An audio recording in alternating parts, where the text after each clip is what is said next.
नमस्कार, news before 24 से प्रस्तुत है सीमा राज की रिपोर्ट। एक्शन में कम्युनिस्ट नेता डी राजा। नीतीश से मुलाकात के बाद सीटों के बंटवारे पर कही ये बात। सीपीआई के महासचिव डी राजा ने कहा कि 2024 में होने जा रहे लोकसभा चुनाव में इंडिया गठबंधन बीजेपी के हटाने और देश के बचाने के संकल्प के साथ मैदान में उतरेगा।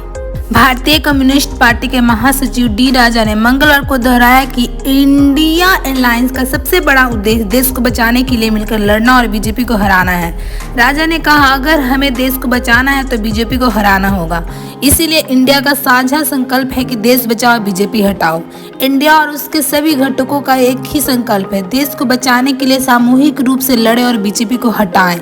वहीं उन्होंने बिहार में सीटों के बंटवारे पर भी अहम बयान दिया।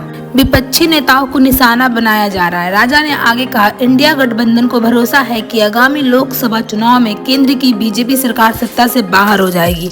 केंद्र की मौजूदा सरकार देश में तानाशाही सरकार चला रही है, जो ताकतें संविधान पर हमला कर रही हैं और नफरत की राजनीति फैला रही है। उन्हें हराना होगा। केंद्र सरकार पर विपक्षी नेताओं को निशाना बनाने के लिए जांच एजेंसियों का दुरुपयोग करने का आरोप लगाते हुए राजा ने कहा कि सीबीआई, ईडी और आयकर विभाग जैसी जांच एजेंसियों का इस्तेमाल केवल विपक्षी नेताओं को निशाना बनाने के लिए किया जा रहा है। इंडिया में भ्रम की कोई स्थिति नहीं है। डी राजा ने यह कहा कि हमें अपने संविधान और अपने राष्ट्र के धर्मनिरपेक्ष लोकतांत्रिक ताने बाने की रक्षा के लिए एकजुट होकर फांसीवादी ताकतों से लड़ना चाहिए। सीपीआई महासचिव ने इंडिया के घटक दलों के बीच 2024 के लोकसभा चुनाव के लिए सीट बंटवारे के मुद्दे पर किसी भी भ्रम की स्थिति से इनकार किया और कहा, कोई भ्रम नहीं है। इंडिया बीजेपी को हराने और देश को बचाने के लिए सामूहिक रूप से लड़ेगा। मैंने सोमवार को यहां बिहार के मुख्यमंत्री नीतीश कुमार से मुलाकात की और इंडिया गठबंधन से संबंधित मुद्दे पर चर्चा की। और अधिक जानकारी के लिए न्यूज बिफोर 24 के साथ जुड़े रहें। धन्यवाद।